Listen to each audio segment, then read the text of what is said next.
Well, good evening.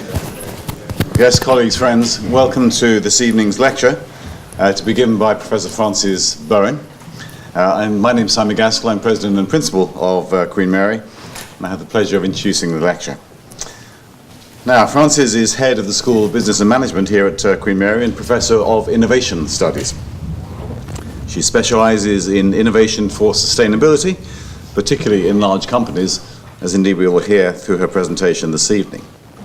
Frances joined Queen Mary as Professor of Innovation Studies in 2011 and has since served as Director of Research and as Deputy Head of School in Business and Management. Her academic career began with a BA in Philosophy, Politics and Economics from the University of Oxford and an MA in Economics from Northeastern University in the United States, where she focused on the political economy of development. She then switched her focus to the management dimensions of sustainable development through her PhD from the University of Bath in 2000 and later in academic positions at the University of Sheffield between 1999 and 2003 and the University of Calgary in Alberta from 2003 to 2011. She has been visiting fellow at the Smith School of Enterprise and the Environment at the University of Oxford and at the Nanyang Technological University in Singapore, the latter in 2016. Frances held an ESRC Knowledge Exchange Fellowship at the Department of the Environment, Food and Rural Affairs, DEFRA, in 2013 and 14. And following on from that experience, she is often asked for advice on innovation for sustainability for companies and for regulatory bodies such as the Environment Agency DEFRA, the the National Audit Office, and the former Department for Business, Innovation and Skills. Her research has been supported by nearly £1 million in research grants over the last 10 years from the ESRC, the EPSRC, the SSHRC, BIS, and Canadian provincial and federal governments. Frances served as chair of the Organizations and the Natural Environment 1 division of the Academy of Management between 2013 and 14, and as president of GRONEN, the Group for Research on Organizations and the Natural Environment between 2014 and 16. And this year, she was elected onto the Council of the Chartered Association of Business Schools. So, Frances has a glittering career behind her, and I've no doubt a glittering career ahead of her also, and we will have the benefit this evening of hearing from her as she gives her inaugural lecture entitled Making a Splash, What Companies Say and Do About Water. Frances. Thank you very much. Thank you.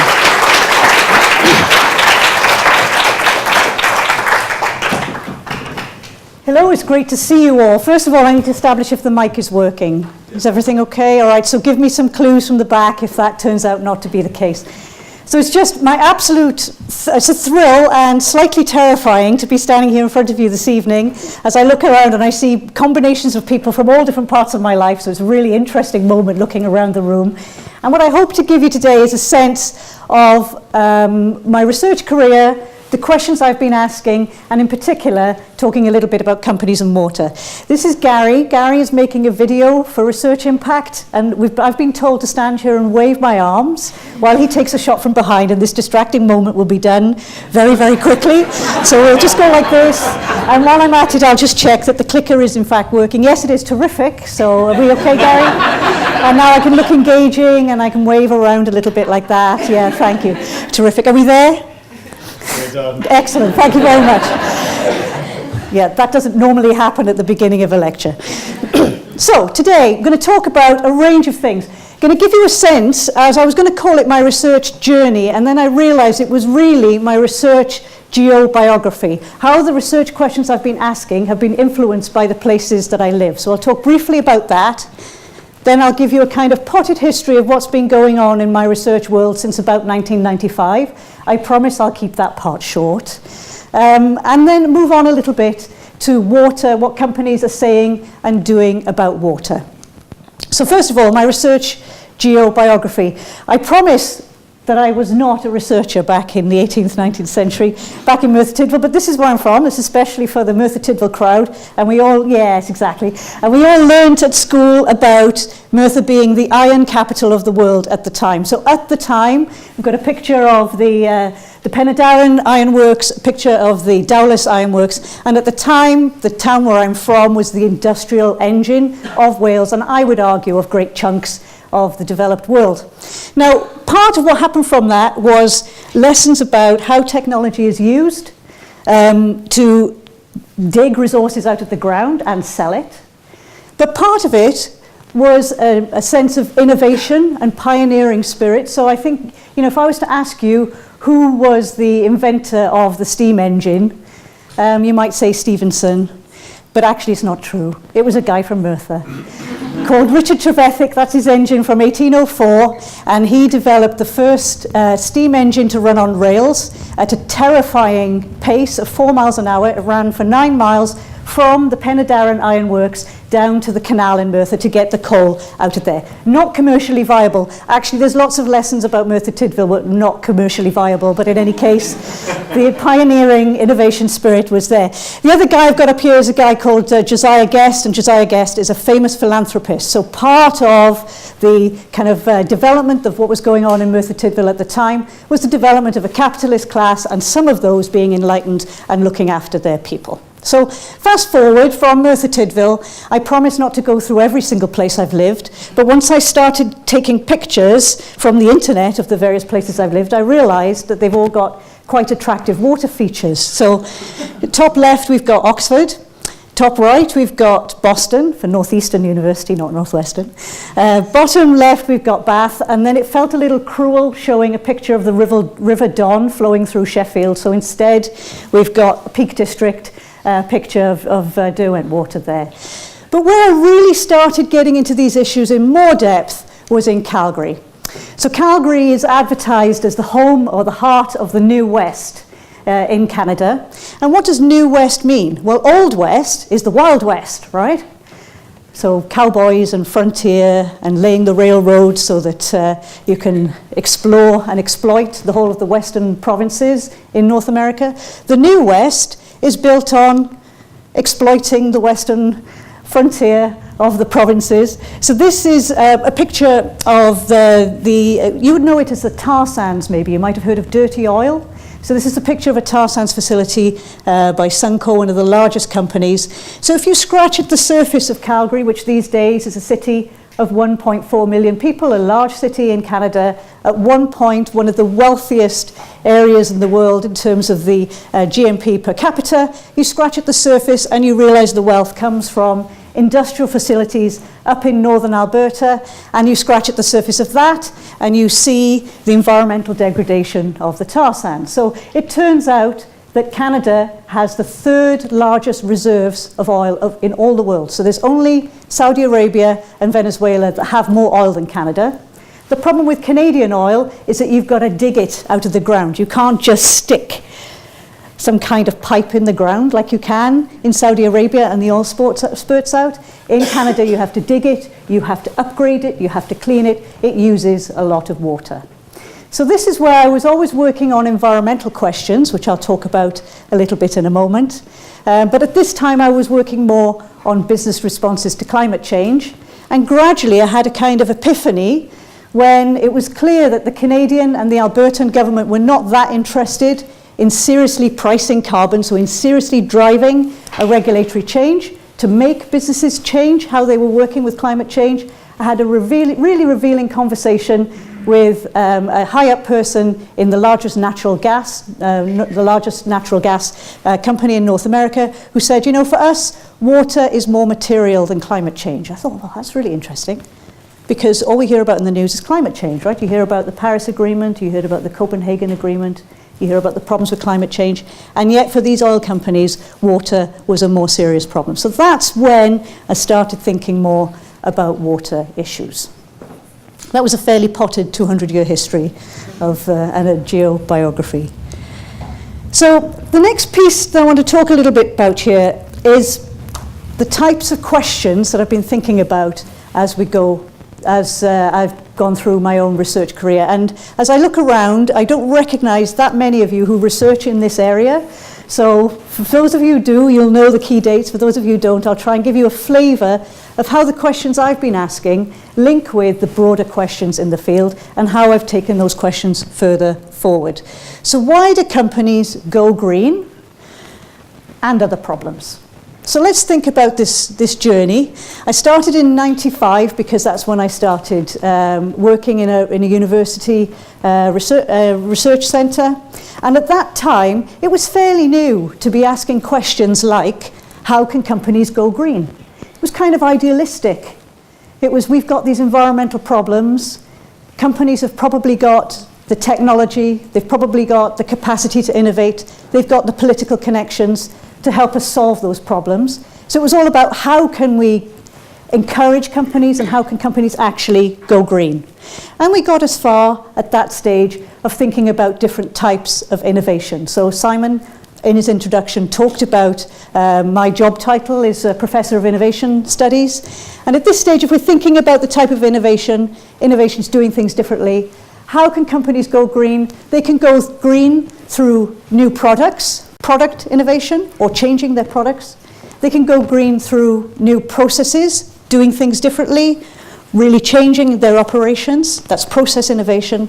Or they can go green through another category that these days we call management innovation. We called it something else back then, but these days we call it management innovation. That's just doing things differently. And I'll explain a little bit later on that a lot of my work has been moving between those different boundaries, product, process, and management innovation, so that companies can go green.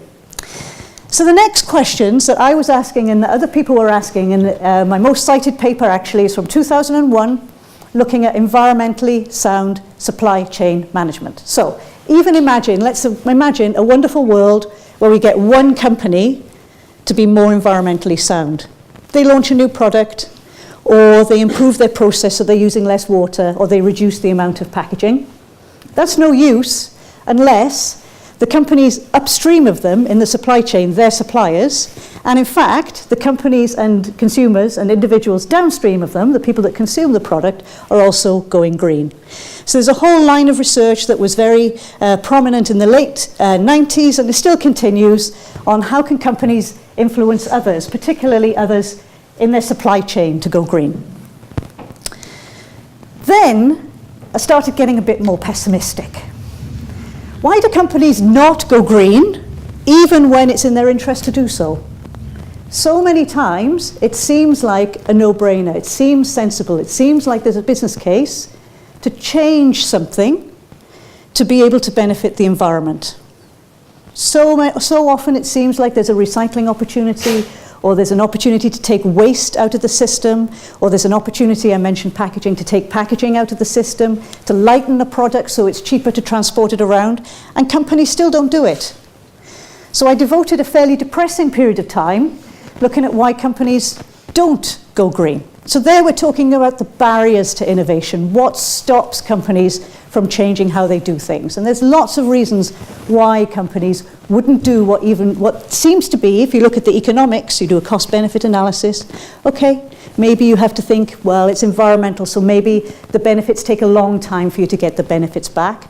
But still, it looks like it should make sense. Why do they not do it? And we get into a whole range of human reasons, organizational reasons, various dysfunctions, just habit and norms, lack of knowledge, how things are seen, lots of reasons why companies do not go green. Also, you notice around the timing, 2008 is around the time that the Copenhagen Agreement, that's 2009, so for those of you who followed the climate change story, there was all this optimism we were going to get a global climate change agreement in 2009, and around that same time, the whole research community was also quite pessimistic when that agreement didn't happen. Then, I got my mojo back and started working on how do companies appear green. So now we're getting into the difference between what they say they're doing, what they maybe look from the outside, what they're doing, but actually what they're doing underneath. And I'm going to talk in the next few slides about a 2014 book that I wrote on greenwashing. Some of you will have heard that part of the story before, for which I apologize, but you can come back again in 10 minutes. And so how do companies appear to be green? Every time there's a how question in each of these, but there's also a when and a why and a which. So there's lots of ways of unpacking these questions. So I spend a lot of time thinking about greenwashing, which is an idea I'm going to introduce at the moment. And then we come right up to date, and I'm going to talk in the talk here a little bit later on, when I talk about water, about what we're working on this summer. How do companies maintain gaps, but persistent gaps, between what they say and what they do? There's plenty of theory out there that says, actually, companies shouldn't be able to get away with saying one thing and doing another. And yet, in some circumstances, that's clearly what's happening. How can this happen? And what types of dynamics are happening? What's going on in the organizational environment? So that's my potted history. I just need a glass of water. Give me a sec.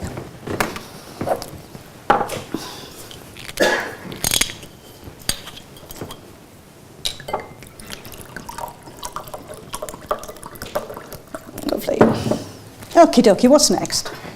Greenwash. So this whole chunk of the lecture, I've just lost my, excuse me, I'm getting disheveled. Sorry, Mum. I'm just getting disheveled. Let me just arrange myself.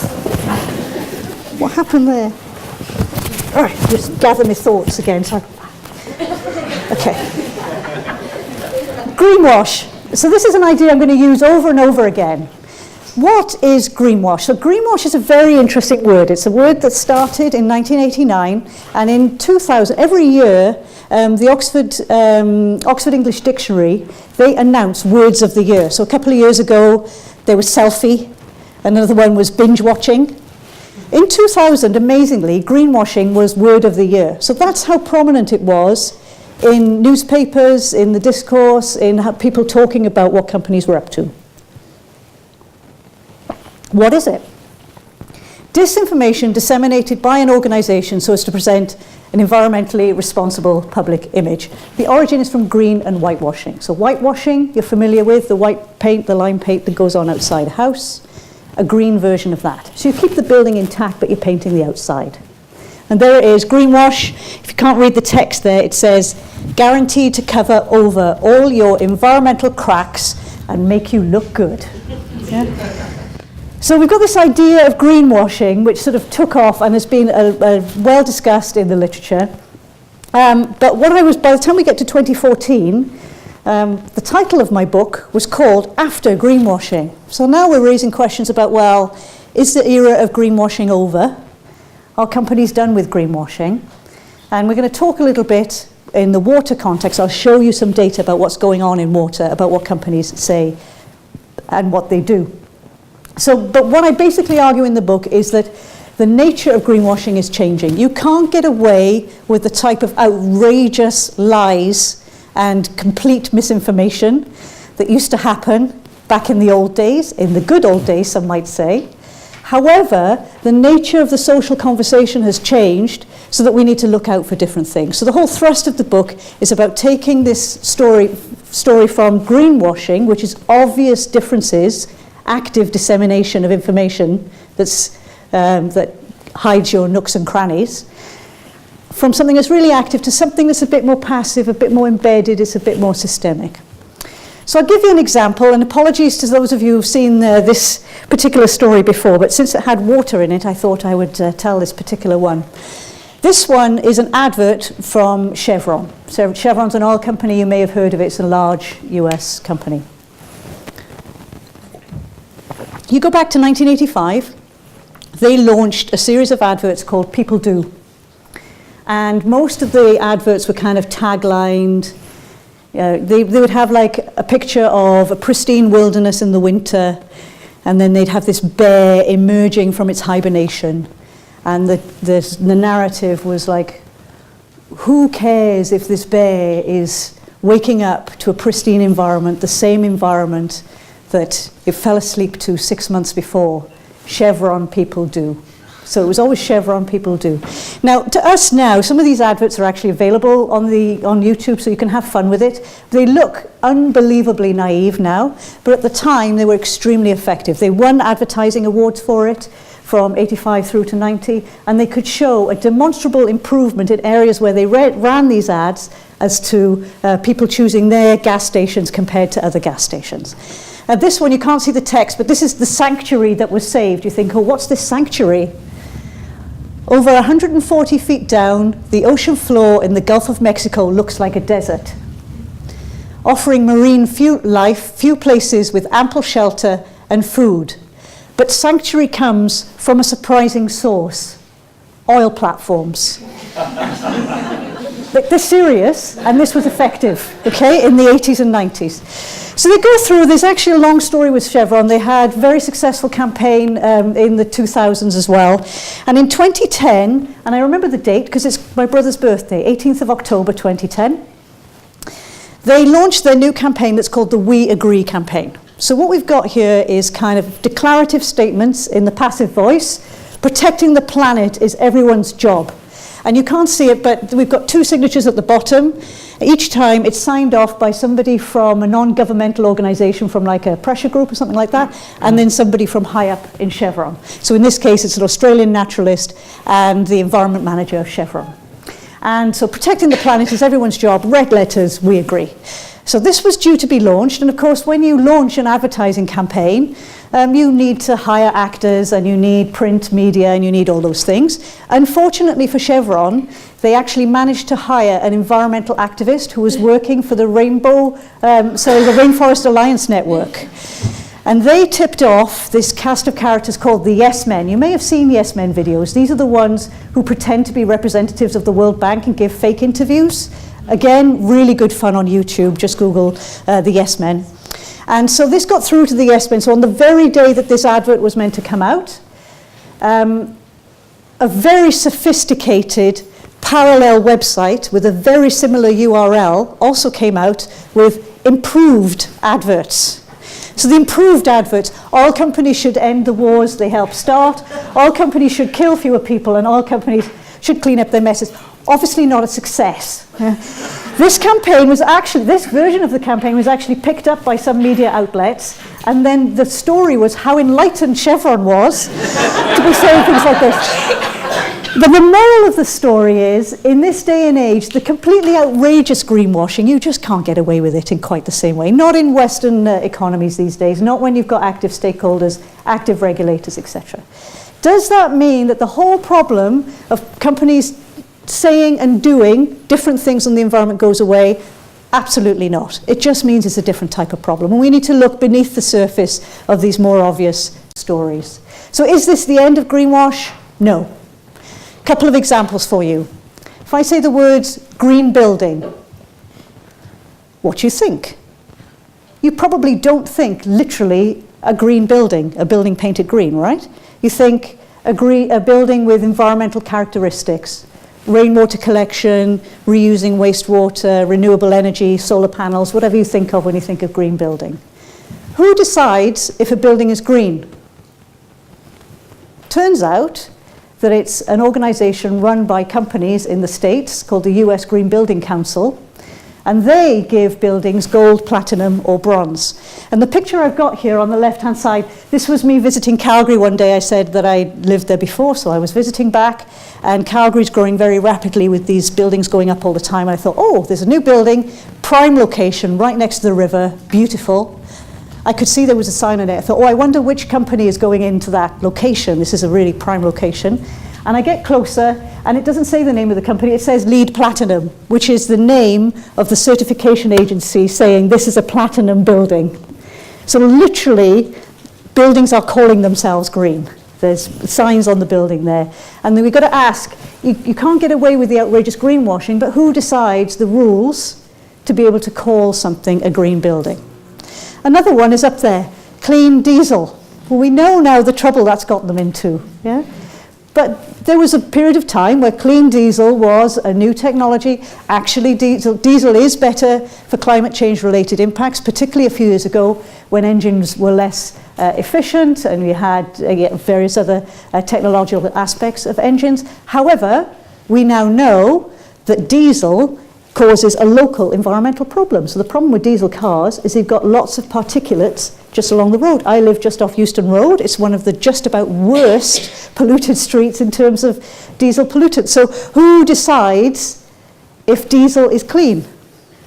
It's not just companies, it's also governments.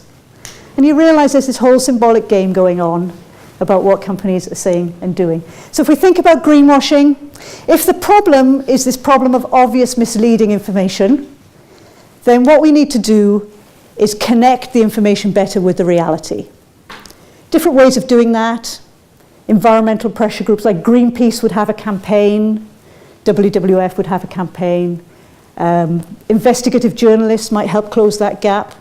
Regulators might help close that gap. So DEFRA, Simon mentioned I've done some work with DEFRA. They have something called the Green Claims Guide. So you have to follow this guide to be able to claim that something is green. So there are different ways of closing that gap. But what if the problem is a broader problem I was talking about in this book? What if the problem is actually about how these issues are talked about? It's about who's got the power to decide what these words mean. It's a completely different problem. And it needs different types of solutions, and that's what I was talking about in the book there. This in defense of greenwashing is kind of an interesting perspective, because we think of greenwashing as bad. We think of it as, you know, an economist would call it a loss of social welfare because of imperfect information, and in fact deliberate misinformation. So we think of greenwashing as bad, but actually even having the words green building help us to talk about buildings with environmental characteristics. We never had the idea before. So we need the idea, we just need to look at how the labels are being controlled by some companies. So that's my kind of section on greenwashing, and now on to water. And you'll see in a moment that all of this links together when I talk about what companies say and do on water issues, corporate water strategy. I was thinking about, literally I just sipped a glass of water as I do this next slide. I was thinking about how best to start this off, and I thought this is a really fun website to go to. It's called the Personal Water Footprint, and you can go on and you type in things like what country you live in, your age, what your income is, and then it takes statistical information based on people like that. And then it comes up with this is how much water you use. So I thought, well, why not show you what my personal water footprint is for today? So this is my personal water footprint. The global level, so mine is 4,373 cubic meters a year, roughly. The global level is 1,200, so I'm about 3.5 times the global level in terms of my own personal water footprint based on where I live, my lifestyle, etc. And you can see that actually much of it is beef and chocolate, it turns out. So if you look underneath, the surface, you realize beef is worse than chicken, and it turns out that chocolate is actually really, really bad for water footprint, which I didn't know until I was researching for this lecture. So now I feel bad every time I even have chocolate. So it seems it's a tough game to be in, this game, actually. But more than half of my water footprint is from this category, industry. Well, what does that mean?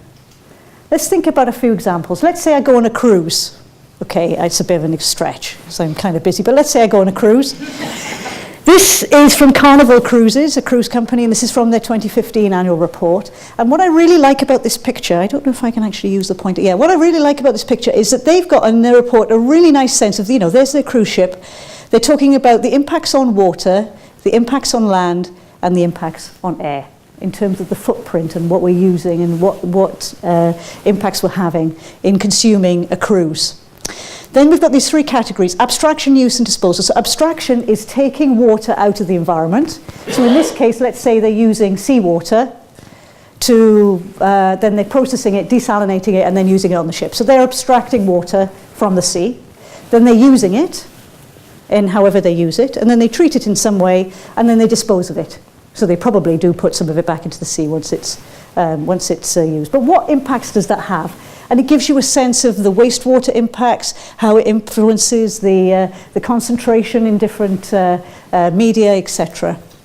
The other thing I like about this particular picture is inputs and outputs throughout the supply chain. So they've got this supply chain kind of circle Remember I said back in the late 1990s that I was working on environmentally sound supply chain management, how you encourage your suppliers to be more environmentally sound. If you think about how much water there is in a cruise, you have to think about how much water is there when they produce the food, the chocolate, that they put on the cruise.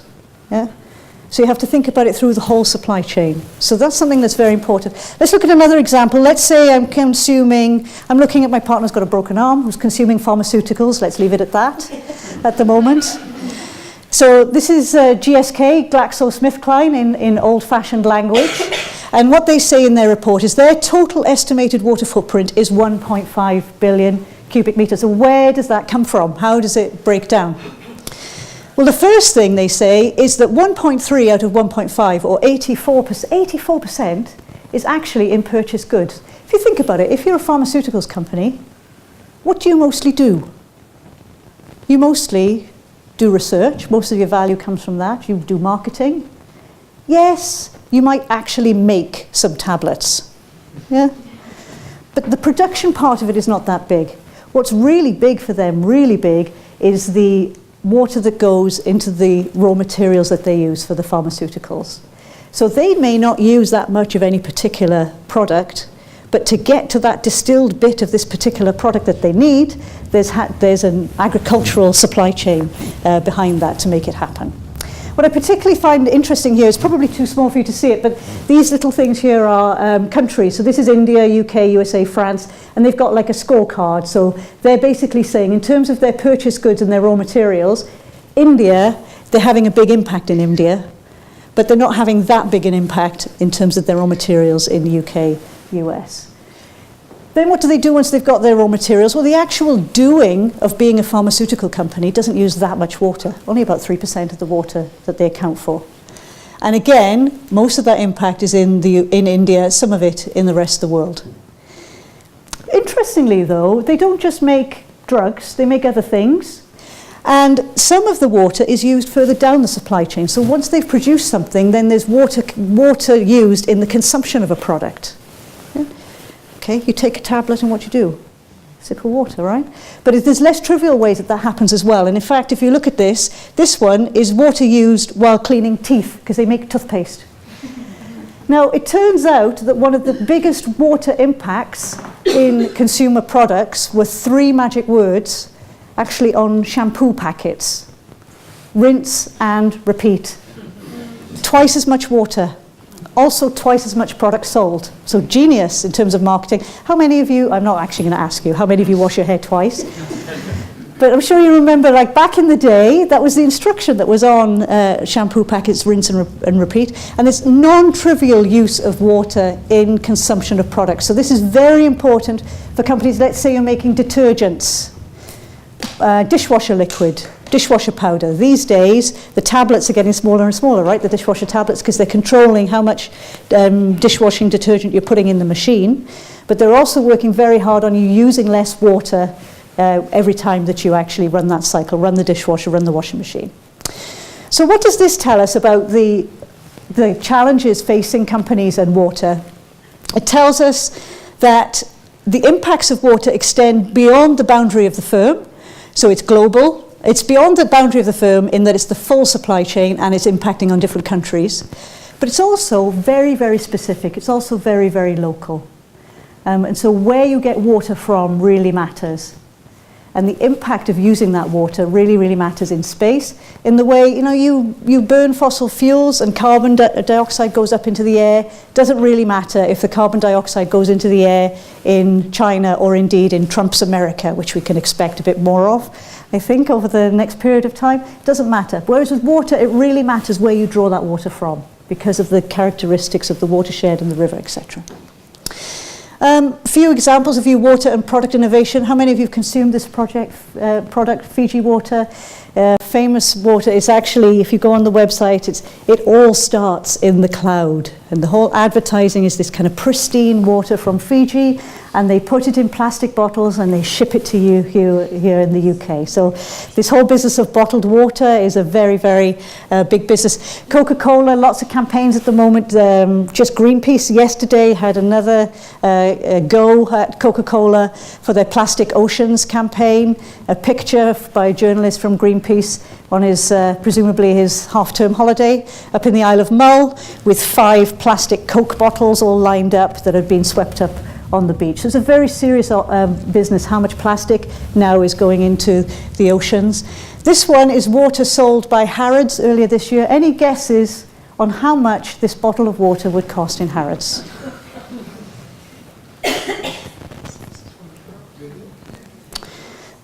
No, 12? 20? Higher, 35, 80.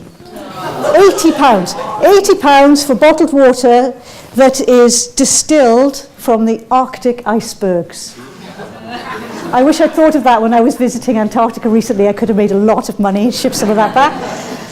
So we got product innovations, we got process innovations, so we got all of the processes, we've got wastewater, trying to find ways of using less water in the first place, abstracting less water, using less water, cleaning it up in a way that's appropriate for it to go back into the environment. We got fancy technologies. This is graphene, a filter of using desalinating water, so taking salt water into potable water, the potential for some of these technologies. Inside each of these technologies, there are challenges for technologies that society deems are too dirty, and there are also opportunities. Someone somewhere is going to make a lot of money out of that graphene filter. Then management innovation, this is doing things differently. So what we've got here is some protests in Lagos and in Bolivia, Agua para Todos, Water for All. This is around changing who owns water. Is it owned by the public? Is it owned by private companies? It's about changing the pricing of water to try and change the performance and the behaviours around water. Other management innovations, these are new ways that companies are collaborating, not just companies but also society groups that are collaborating to be able to address water challenges. So I'm just going to give you a little guided tour of some recent research that we're doing. Actually, this is current research. We've still got a working paper. Any of you who are actually interested are welcome to email me and I'll send you the academic version of the paper because we're in a kind of feedback stage. What we did a few years ago is we took the 350 biggest companies listed on the UK Stock Exchange. We found the sustainability report, or if necessary, the website, but usually the report. Most of them do have reports. And then we looked at how water is talked about in those reports. And so it was, in the end, it was 222 firms. That's partly because a lot of these companies are like holding companies or insurance companies or some kind of companies that don't really have their own operations here in the UK. And we looked at the things I've been talking about. What do companies say about abstraction, use and disposal of water? What do they say about collaboration? What do they say about risks? Now, just for me to explain how we're doing the analysis, I just have to give you, it wouldn't be a lecture by a business school person unless I showed what's known in the business as a 2x2. So this is the 2x2 of the day. This one's not mine, but it's one that I've been using. What we're looking at here is the communication about water. No communication, they're not talking about water, or there is talk about water. And then the actual performance. Are they performing poorly or are they performing well? Now, the group of companies I've been talking about a little bit here is these greenwashing firms. They're talking about water, but they're not actually performing all that well. But what you can see from this 2x2 is that there are other categories. So we've got this group here called Vocal Greens who are actually walking the talk. They're talking about it and they're doing something. We've got these ones who are not that engaged. They're not really talking about it. They're not really doing anything about it. They're not talking or doing. This set, this silent green set, is a set of films we've only started talking about in the last few years. So 2011 was the first time that kind of set appeared in the literature. Now we're talking more and more about why you might do more than you're saying. You'd think, you know, if you're doing a lot on water, you'd shout about it. But actually, you'll see in a minute, there are some types of companies that don't really want to talk about it, even though they're doing quite well. And they might have good reasons for that. So what we've done here is taken these from the reports, and we've got something called a Water Disclosure Index. It's 2012 data. So we took, I can go into the index, but it's basically how much they talk, the quantity and the quality of their talk about water, like literally counting the number of words of water. They use the word water. They're going inside, coding, what's the data quality when they talk about water. Are they really telling us something useful, or is it just pictures? What's going on there? So I can go into that if you want. And then from a different source, we found out how much water they had used relative to their size in 2008 and 2011. So what we've got here is the ones down this side actually are using more water as time goes on, and these ones are using less water as time goes on. So bad performance, good performance. I'm going to talk a bit about these groups. So the first group here, this is the walking the talk, the vocal greens. And I can see some of you in the business smiling because you recognize some of these companies. So these are kind of the known sustainability champions. These are companies that have had to deal with sustainability issues a long time. The Shells, the Unilevers, they got onto the environmental bandwagon back in the mid-90s, same time as I did, basically, and it kind of kept going. And although some of them have had reputational blips, actually, if you look at their performance has improved over time, and they do talk about it quite a lot. This group is the greenwashing group. So what we've got in this group, I don't know if you've heard of these companies. Have you heard of Diageo? Some of you heard of Diageo. So I'm sure you've heard of Guinness beer, Johnny Walker whiskey. Yes, same company. So that's one of the things that's going on here that we're noticing is if the company name is different from the brand name. I've written a paper on that. I can check that one out. So that's one of the things that's going on. But here we've got largely food and drink companies. The outlier there, SAB Miller is brewer. Former South African breweries, and now they own Miller Lite and Coors and the rest of it. So they're the greenwashers. This bunch is a very interesting bunch. So these are the ones who are actually doing quite a lot. They've improved their water performance, but they're not talking about it. Well, why might that be? Let's look inside. We've got a couple of tobacco companies. You don't see tobacco companies saying, yay, we're great for the environment, or indeed, yay, we're great for anything. These are companies that, for whatever reason, they want to stay outside the public eye. Yeah? So this is one of the parts of the story. There are other companies in here. This one's a specialty chemicals company. This one's actually a baker, so it is a food and drinks company. But one of the things that's going on in this sector, because we could show this statistically, is that these tend to be smaller companies and or in controversial industries. And then we've got the not really doing very much, not really talking all that much. It's kind of surprising because one of them is actually a water utility company. So I'm not going to go into the theory given the crowd, but basically what we're doing here is looking inside these different groups of companies and using theories called the order of worth, which is about how companies justify, how they appeal to particular worlds to support their arguments. So I'll give you a few examples. This first one is the market order of worth. So what's valued in a market order of worth? It's talk of price and cost. Who are the experts? It's the consumers who are the experts. Consumer decides. It's about flexibility. There's lots of market talk. If you compare that to a different order of worth, the green order of worth, here it's much more about environmentally friendly. The experts are the ecologists, much more longer time scales, talk of future generations.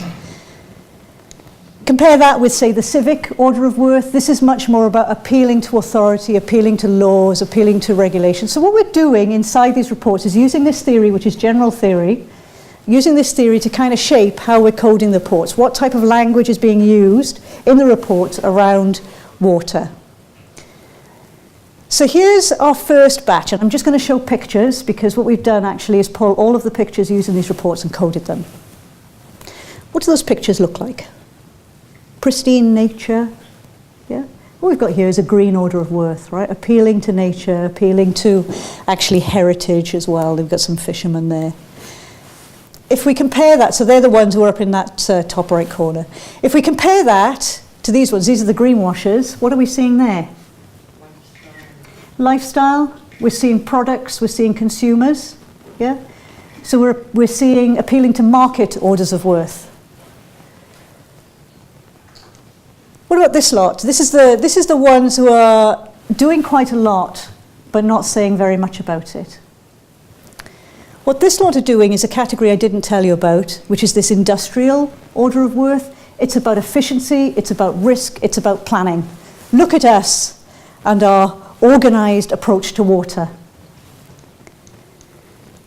What about this batch? These are the silent browns, not really doing very much about it, not really talking much about it. What's going on there with water? Frame it this way. What's the difference between this set of pictures and that set of pictures about how water is in the pictures? Yeah, bingo. So in this set of pictures, we've got consumers holding water. It's in the foreground. It's part of their core product. It's something they're having to deal with. It's something they talk about a lot. In this set, they're not really talking about it. Water is just part of the business environment. Now here I just showed it with the pictures, but actually in the paper, what we can show, and we can actually trace this, that it's about how companies talk about water is shaped by these same orders of worth, what stakeholders they talk about when they're also talking about water, how they connect water to other issues. Some companies connect water to climate change, some companies connect water to healthcare, sanitation, completely different way of talking about water. So I'm not going to go into this, but the paper that I'm happy to send you if you like ends with these propositions that basically talks about these different categories of orders of worth, and then saying what these different categories of types of companies, how they're most likely to try and tell the argument, tell their water story. In particular, okay, there's some theoretical stuff here about one set is using civic and market together, so we're looking at the interaction. And we're the first paper to really look at these silent greens and make this link with industrial. In anticipation of this lecture, I actually asked Sam, thank you Sam, to do some updating, my postdoc fellow, to help update this. So we're literally in the process. This was 2012 data. We're now updating everything to 2015 and 16. So we've gathered all of the reports. I really want to know whether greenwashers can be stopped over time, or whether it's something that's structural and they're just not going to stop. I want to know whether the stories they tell, the orders of worth they rely on, the justifications they give, whether they change over time or whether they're pretty stable. So far, it's looking like it's pretty stable. Even the front pages of the reports. Next, there is water in the background. Again, same thing. Pennon, much more industrial kind of feeling to the pictures of water. So when we get as far as coding all of this properly, this is this summer's work. This will be among the, because you never know by the time it's published, but it'll be the first paper to look at greenwashing over time, because we'll be able to know what they were doing in 2012 and what they're doing now. So, what's the key message? Greenwash is dead. No more turtles and sanctuaries. Next message, long live greenwashing. It's just different. Yeah, it's different. So what we're looking at now is more sophisticated messaging, how companies tell their stories. And what I hope I gave you a flavour at the end of the lecture here is water as a window into what companies say and do on environmental issues, which is what I've been banging on about for 20 years. So thank you very much for your attention. I'll leave you with a photo that was taken in Antarctica just recently, so just a little plug for the fabulous holiday, and I'll tell you all about it over wine. Thank you very much.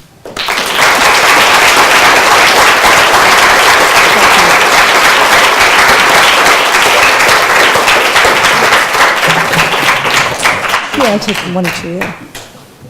Frances, that was terrific. Thank you very much. We've got time for a few questions, if there are any. Yep, sure. I was rather hoping there wouldn't be, because I've got one. But anyway. Go ahead, Lily. Yeah. Really interesting talk. Thank you. I'm just curious whether there's some causal link between how well we associate companies with water and whether those companies then decide to incorporate water greenwashing into their, so I imagine like something like United or an airline company wouldn't be associated with water, but they might have a huge impact on it. Yeah. Do you find that there is a causal link, or do these companies actually just decide kind of spontaneously what they're going to talk about? Exactly, right. So I can't go causal, but I can go correlational at least. And so there are, underneath this, there are predictors with fancy curves looking at the relative costs and benefits of communicating and doing something about water. So if you take an airline, the relative cost of talking about water for an airline is very low. They don't have to do much, really. They can talk about water as much as they like, and their performance might look fine compared to other companies. So because of the relative costs and benefits, then we can start making predictions about which types of companies we're more likely to see. What I'm hoping to be able to see over time is a sense of whether that's something that's kind of structural or whether it's something that is a matter of strategic choice. So if you look inside the food and drinks industry, we actually think, if I say, Bailey's or Guinness or something, and you're thinking Diageo, you're thinking water, right? You're thinking, oh, they must need a lot of water to do that. But as you say, an airline, you don't think actually airlines need fuel.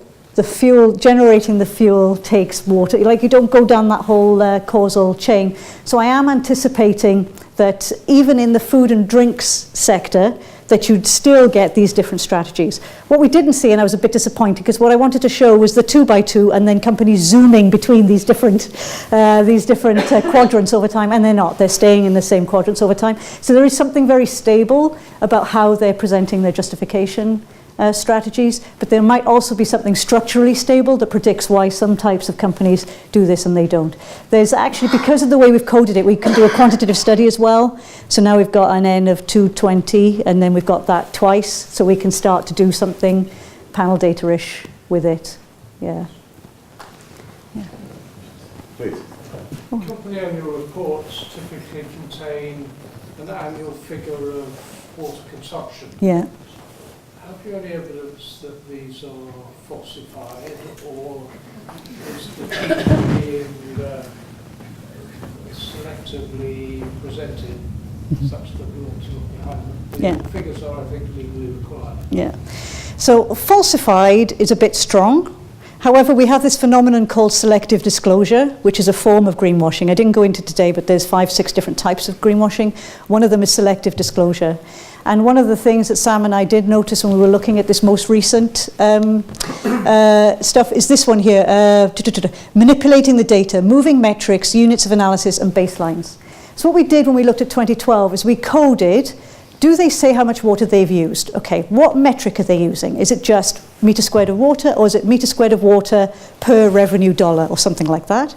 Then do they tell us just a one-off snapshot data, this year we use this much water, or do they present a time series? In 2007 we use this much, 8, 9, 10, up to 12. One of the things we've noticed is that you look back between 2012 and 2015, and I'm going to have to collect the statistic on this, but I want to say it's fairly, and when I look over, I'm looking over at you, but there's a lot of companies that are shifting baselines a lot, so that you can't look from year to year. Or that one year they give you an absolute water, this is how much in meters cubed we used, cubic meters, in 1 year, but then the next year they say, this is how much we used relative to our revenue, and then the next year they say, this is how much we used relative to unit production, and you just can't compare.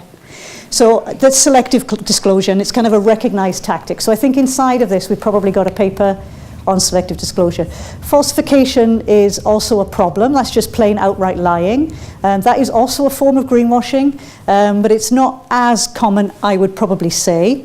But it's also very, very difficult to look at from the outside. So then you need a different type of method to really get into that. Yeah. Yes, please.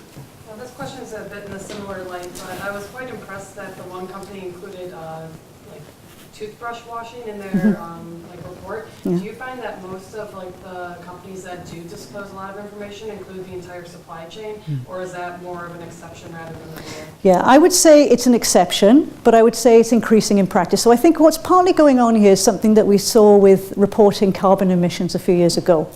So as we stand, because of climate change pressures and companies been talking about climate change, we've got very well established metrics of how much carbon is being used. So the language is scope 1, scope 2, scope 3, and that looks at, is it your own emissions? Is it your own emissions plus the power that you bring in, or is it the entire supply chain?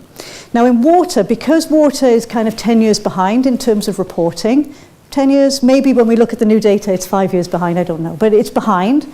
It's not as well established, and there aren't as many metrics, partly because it's not regulated in as intensively as carbon emissions are in Europe.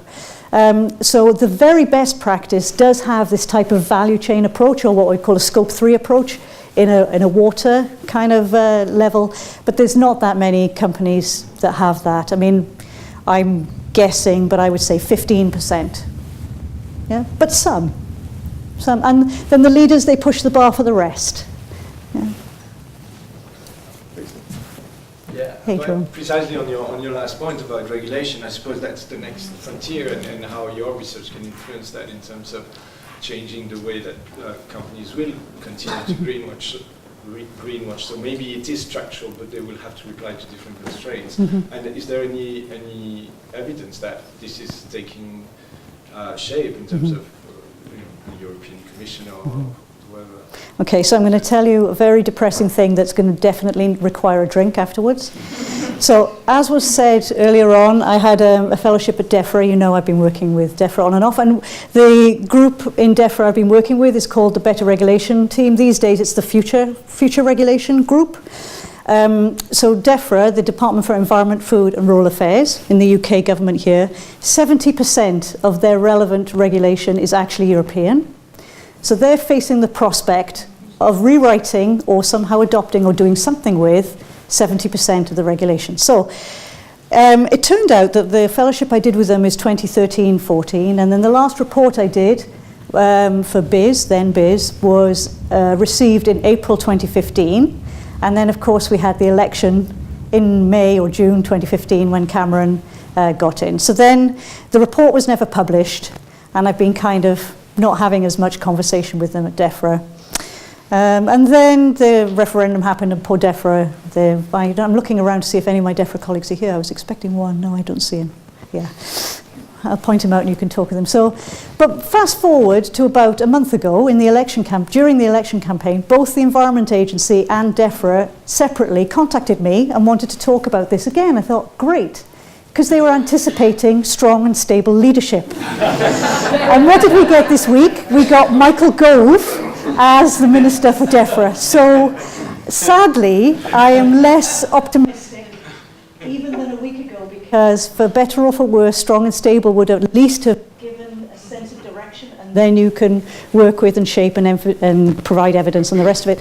Yeah, but I need a drink. Michael Gove is the Minister for Environment. Before that, there was one last question. Oh, sure. How does this impact investors? Yeah.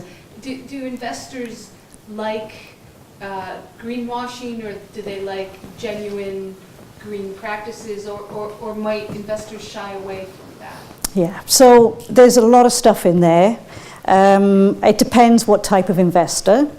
I would love to say to you that ethical investors are driving this whole agenda and they're forcing companies to take it seriously. And on one level, that's a little bit true, because certainly if I look from 95 to now, there's a huge difference in what companies can get away with compared to 20 years ago. They have to at least talk about these things now. They didn't need to before. But even ethical investment, who decides what's ethical? So we're back in that same loop again. So it's a little bit, I'm not as optimistic about as ethical. There's the potential is there, and I think there's some movement is important there, but it's not the only part of the solution. Yeah, we did code when we were looking at how companies talked about water. We looked at how many of when we were looking at what stakeholders, what groups of people they were talking about when they were also talking about water. And we did pick up investors as part of a market order of worth. So the ones that were talking more about markets, etc. It's like, we've got to do this because investors want us to do it. You know, they're providing that type of argument. So it is there, but it's not really driving things. And it definitely is not talked about very much in these reports. Yeah. Very last one. Did you have a chance to look into globalization, the effect of globalization on all this? Yes and no. So it wasn't the focus of this particular study, and I've tended to, throughout my career, all the different papers, tended to do single country studies. So, you know, I've got a history in Canada, so I was doing Canadian studies or maybe US-based studies based on data availability. Now I'm doing UK-based studies. So I tend to look at a national context, partly because of the regulatory question that Jerome was talking about. You need to somehow keep something constant to be able to look at the differences between countries. Companies. Having said that, this is all in a globalized context. And the leaders, if it would be actually quite interesting, Sam, take notes, to look at this business of the leaders. If we wanted to do a serious analysis of the selective disclosure or of the value chain, what we would have to do is look at the global leaders, because we haven't got that many UK leaders. There's some. So we could do that, but then you're running into other problems because you can't control for the differences in countries. But it's definitely a global issue, and based on conversations in the Canadian oil sands, tar sands, one of the reasons why they started addressing water was because European stakeholders were getting upset about their water performance. So you can see global stakeholder networks, you can see global corporate networks, so it's all in a globalized context for sure. Yeah. Francis, I suspect we could keep going. Yeah, let's have a drink. I'm my question about political influence. There are glasses of water downstairs, but no. Yeah. So please do join us downstairs for drinks and nibbles. But before that, will you join me in thanking Frances again for a terrific lecture? Thank you very much. Thank you. Thank you. Thank you.